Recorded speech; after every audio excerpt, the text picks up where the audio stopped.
ये मैं बात बता रहा हूँ 2008 के आस बैंड बनाया रैप किंग्स करके। फिर मैंने तैयारी स्टार्ट करी इंडियाज गॉट टैलेंट। उस दिन स्टेज पे गया हुआ, उस दिन मैंने अपनी लाइफ का सबसे बड़ा शौक किया। आर्टिस्ट इसलिए नहीं हारता, उसके सपने पूरे नहीं होते।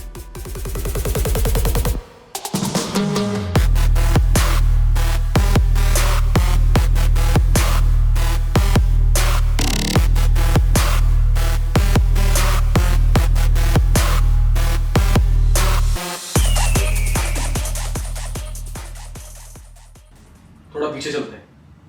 Is it really important? हाँ जी भाजी, करना है। ओके चलो ठीक है, करेंगे।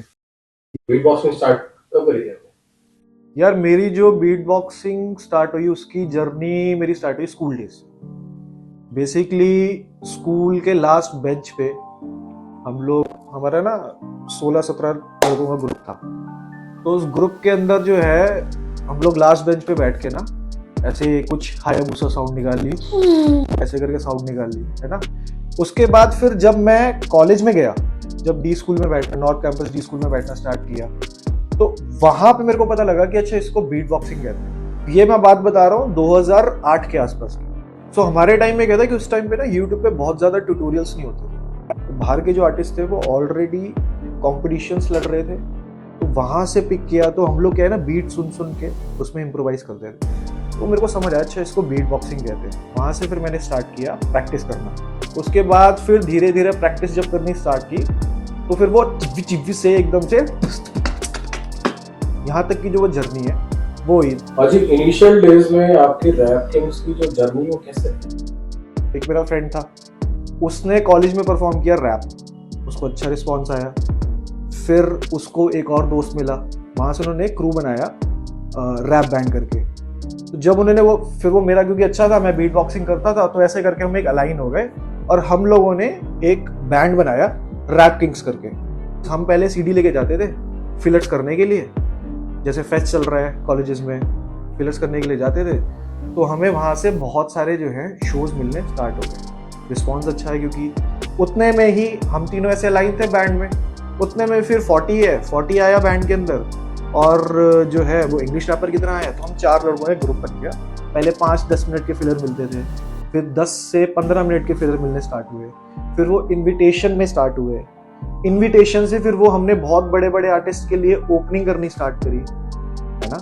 अब जैसे देखा जाए तो हमने जग्गी डी के लिए ओपन किया, हार्डकोर के लिए ओपन किया, हनी सिंह के लिए ओपन किया जो राम जस में हुआ था। तो वो एक जर्नी थी उस चीज़ की रैप किंग्स में, जिसमें हम मेहनत करते चले गए, साथ साथ में थोड़े सॉन्ग्स निकालते चले गए, शोज मिलने हमें स्टार्ट हो गए। उस टाइम पे रॉक बैंड का ज़्यादा जोर होता था, तो रैप बैंड को ना इतना कोई एम्फसाइज नहीं करता था चीज़ों की। उस टाइम पे दिल्ली एनसीआर में अगर देखा जाए तो maybe we were one of the crew की जो पैसे ले रहा था शो करने के। तो दैट वाज अ जर्नी जो आपने स्टार्ट किया 5 मिनट के फिलर से, उसके बाद आप सीधा पहुंचे, मतलब you started earning from the thing जो आपने परफॉर्म करना स्टार्ट किया, उसके लिए आपकी अर्निंग भी स्टार्ट हुई। तो आप इंडिया गॉट टैलेंट में भी गए? हाँ। तो वहाँ पे मतलब कैसा आपका एक्सपीरियंस रहा? हुआ क्या कि 2013 के आसपास जो है, सबसे पहले मैं बैंड से थोड़ा एग्जिट हुआ। फिर मैंने तैयारी स्टार्ट करी इंडियाज गॉट टैलेंट की। 2013 में मैंने स्टार्ट करी, उस टाइम मैं जॉब करता था। तो फिर जब पहले मेरा प्लान था कि अकेले जाने का, लेकिन फिर मेरा एक फ्रेंड था, उस फ्रेंड के थ्रू मेरे को मेरा एक क्रूमेट मिला जिसके साथ मैंने बाद में बीट बॉक्सिंग का ग्रुप बनाया, हमने डुओ बनाया। वो मेरे को मिला किसी फ्रेंड के थ्रू। वो जब मेरे को मिला, ही वॉज वेरी टेक्निकल।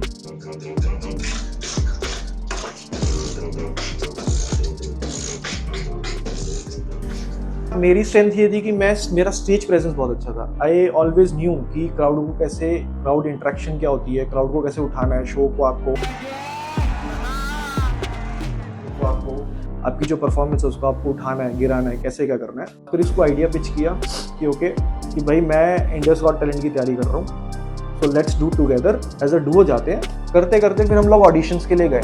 अब उन्होंने बोला अच्छा चलो शुरू करो। हमने स्टार्ट किया। मैंने बोला आप लोग ना रूम के बाहर साइड पे, मतलब साइड पे आप खड़े हो जाओ, we are just calling someone and फिर आपको बताते हैं। वहाँ पर एक मैम आई, उन्होंने आके चेक किया। उन्होंने बोला कि एक्ट दिखाओ आप क्या मतलब कर रहे हो। हम लोगों ने अपना एक्ट किया। अच्छा, उसके बाद शी सेड कि okay will let you know. But थोड़ा सा पता नहीं क्यों माइंड में ऐसा उस टाइम या फिर दिल में ऐसा आ गया था कि क्योंकि कभी कभी होता है ना कि चीज़ें इस तरीके से things are happening, you feel like कि हाँ भाई मे बी कुछ हो सकता है। तो एग्जैक्टली उसके 1 महीने बाद मेरी सिस्टर की मैरिज थी, तो हम लोग ना उनके फार्म हाउस वगैरह ही ढूंढ रहे थे शादी के लिए, वेन्यू के लिए। तो वहाँ पे मुझे फ़ोन आया बॉम्बे से, तो वहाँ पर उन्होंने मेरे को बताया कि that you are selected for the Mumbai auditions. मैंने फिर 2 चीज़ जो है फैमिली को बताई, मतलब फादर मदर सब लोग साथ में थे। मतलब I have missed my sisters marriage, मेरी सिस्टर की मैरिज थी एट द सेम टाइम मेरे मुंबई में ऑडिशंस थे, तो मैं मुंबई में था। तो उस दिन हमने फिर अपना शूट किया, ऑडिशन दिया।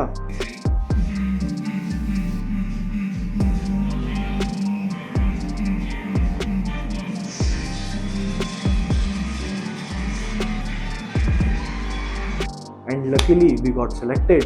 सेलेक्ट होने के बाद जो फीलिंग थी घर पे बताया, फ़ोन किया और everyone was very happy.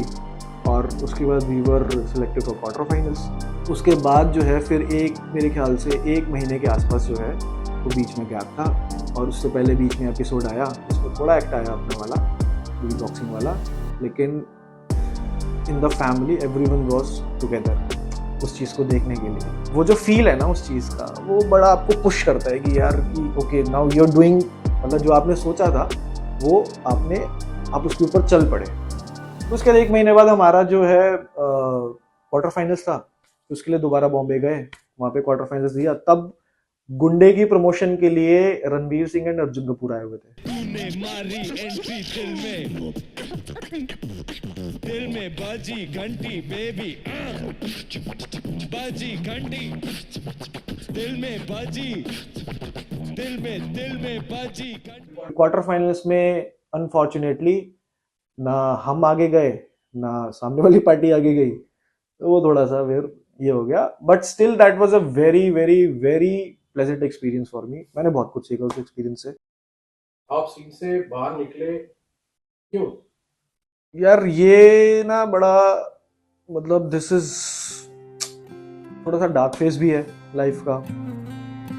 Shows मिले, साथ में मेरे पास ब्रांड्स थे, 2-3 ब्रांड्स थे। उस टाइम पे क्या था ना, web advertisement was a to go thing, मतलब वो आने वाली चीज़ थी। बहुत सारे ब्रांड्स ने रीच आउट किया, उनके लिए प्रोडक्ट बनाया, बट ना काम नहीं बन रहा। You are not getting over the line. आप हमेशा एवरीथिंग इज सेटल्ड, मतलब प्रोडक्ट भी अच्छा है, सारी बात अच्छी हुई है, सब कुछ हो रहा है, सब मीटिंग सब हो गई, ये वो। बट फाइनली जब बात आती है ना वैलिडेशन की, दैट इज नॉट हैपनिंग, वो नहीं हो रहा। चलो ठीक है, उससे आप थोड़ा सा पुल बैक होते हो कि आई वॉज डूइंग, मतलब आप लाइफ में जो आपने सोचा है अब उसकी तरफ तत्पर हो, बेसिकली और आप जा रहे हो, आगे बढ़ रहे हो सीढ़ियाँ, फिर सडनली एक नीचे से ड्रॉप डाउन आता है आपकी। उसमें मैं उसको मैनेज करके चल रहा था कि चलो ठीक है कि कुछ सेटबैक्स है। उसके बीच में एक सीन हुआ, आई got a call from Kapil Sharma show. Basically वो क्या था कि कपिल शर्मा शो से आया, तो जो सेम कोऑर्डिनेटर थी ना हमारी, उन्होंने फ़ोन किया, उन्होंने बोला कि ऐसे ऐसे we want you to act in the Kapil Sharma show. तो कपिल शर्मा शो उस टाइम पे अपने बहुत बूम पे था। That was a very big thing for me, मतलब मेरे लिए और जो मेरा क्रूमेट था हमारे लिए वो बहुत बड़ी चीज़ थी। टिकट्स आ गई, सब कुछ हो गया, ये वो। मेरा पूरा बैग पैक है, मैं फैमिली से बैठ के ऐसे ही चिल कर रहा था, बैठ के बात करता था, and I got a message कि the shoot has been cancelled. I was like कि भाई ये क्या हो गया, क्योंकि we were very pumped up for that. तो वो अपॉर्चुनिटी बहुत बड़ी थी जिसको हम ग्रैब करना चाहते थे, बट वो एकदम से मैसेज आया, the shoot has been cancelled. जैसे कहते हैं ना हम आपस में, जैसे कहते हैं कि काम नहीं बन रहा, सब कुछ हो रहा है बट फाइनली आपका काम नहीं बन रहा। तो उसके बाद एक ये सेटबैक आ गया बीच में।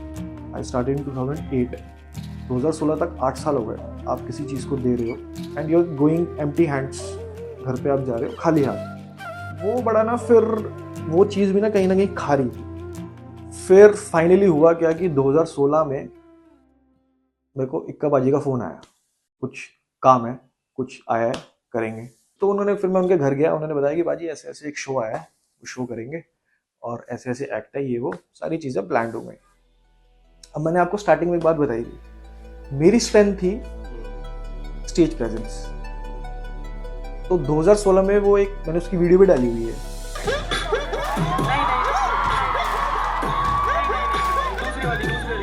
उस दिन स्टेज पे गया हुआ, उस दिन मैंने अपनी लाइफ का सबसे बड़ा चोक किया। कोई ऐसी चीज जिसमें आप बहुत अच्छे हो, वहीं पे आप चोक कर जाओ। ठीक है, एक्ट हुआ, एक्ट स्टार्ट हुआ, हम लोगों ने किया। I went out of breath, मैं पूरा आउट ऑफ ब्रेथ था। तो very decently, very cleverly I exited. मतलब एक्ट को थोड़ा सा हमने जितना प्लान किया था उतना नहीं किया, बट वो थोड़ा सा हमने मैंने उसको बीच में ही छोड़ के एग्जिट कर लिया उससे स्मूथली, ताकि पब्लिक को उतना पता ना लगे। पब्लिक को एटलीस्ट ये लगे कि अच्छा ठीक है भाई, ये बीट बॉक्सर खराब है, इसको बीट बॉक्सिंग उतनी आती है, दैट इज फेयर इनफ।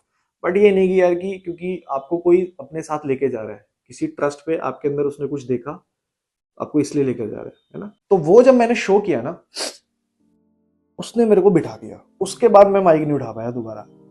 क्यों? क्योंकि जो आपकी स्ट्रेंथ है, आप वहीं पे ही आप बैठ गए। उसके बाद बहुत कोशिश करी, लेकिन वो जो आपके अंदर क्रिएटिविटी, आपकी आर्ट को लेके, कि जो पहले चीज़ें निकाल पाते थे, आप खेल पाते थे, बट वो आपका हो नहीं रहा था। तो वहाँ से जो है, फिर वो एक लास्ट शो था जो मैंने किया। फिर मैं अपना थोड़ा नौकरी धंधे की तरफ, ठीक है अब थोड़ा सा घर में पैसा लेके आना है, घर भी चलाना है, मैं थोड़ा उस तरफ चला गया। What you did after artist इसलिए नहीं हारता कि उसके सपने पूरे नहीं हो रहे।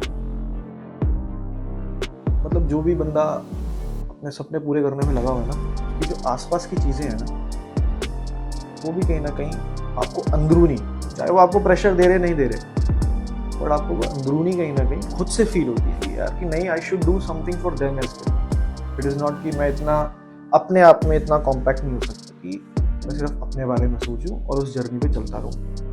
तो आई स्टार्टेड जॉब। 8 साल से धक्के खा रहे हैं, आज भी खा रहे हैं, खाएंगे, वो तो एक लाइफ का पार्ट है। तो that is how it is. So Baji, what made you think of podcast? Artist को पब्लिक जो जानती है वो सिर्फ उसके सॉन्ग्स या उसके मटेरियल से जानती है। बैक स्टोरी में क्या है वो नहीं पता होता, उसने कितना स्ट्रगल किया, उसकी क्या जर्नी रही है, कितना उसने हासिल किया चीज़ों के लिए। मेरे को माइंड में होता है कि मैं उस चीज़ को ब्रेक करके वो कनेक्ट करूँ। तो 2019 में आई थॉट अबाउट दिस, मेरे माइंड में था, बट फिर 2020 में माई फादर एक्सपायर्ड इन जनवरी। वो उसने फिर मेरे को बिठा दिया, फिर उठने की कोशिश करी, वो फिर बिठा दिया। वो चीज़ ऐसी है कि यार वो मतलब जब आपका दिमाग और आपका दिल है ही नहीं साथ में, तो आप क्रिएटिविटी कहाँ से, कुछ क्या सोच पाओगे, वो आपका इधर आई नहीं सकता। वो नहीं आ सकता। एग्जैक्टली। फिर फाइनली अब मैंने सोचा कि जो है अब ये करना है, इन द सेंस कि भाई मैं हिप हॉप के बिना नहीं रह सकता। दैट इज़ समथिंग जो मेरे से जुड़ी हुई है, पहले आर्ट के थ्रू थी, अब maybe I can give platform to other people जो आकर खुद को एक्सप्रेस करें। सो all the hip hop artists, you are most welcome. We are giving you a platform. Come express yourself. I am pretty excited. आप लोग आओ, मस्ती करो, मजे करो, जय श्री राम।